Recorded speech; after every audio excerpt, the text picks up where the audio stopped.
The chair moves that the committee adopt the articles of impeachment against Warren Kenneth Paxton, Attorney General of the state of Texas, as embodied in the draft resolution, and direct the chair to file that resolution with the chief clerk of the House. The clerk will call the roll. Chair Murr? Aye. Vice Chair Johnson? Yes. Representative Guerin? Yes. Representative Longoria? Yes. Representative Spiller? Aye.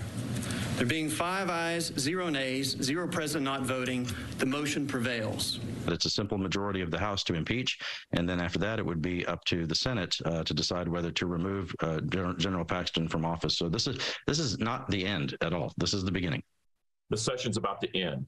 Does the House have to act now before Monday, sine die? The House can act at any time the Speaker chooses when it comes to articles of impeachment. The Texas Constitution provides that the Speaker can convene the House for that purpose. The governor does not have to call them into session for that.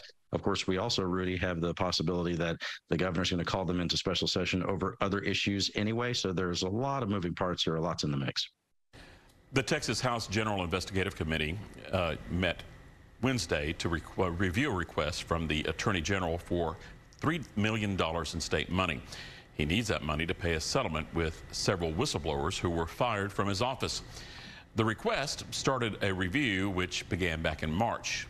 During Wednesday's hearing, a team of investigators presented to the committee a report which included details about a past extramarital affair, as well as allegations that Paxton misused his office to help a political donor who was being investigated by state and federal authorities.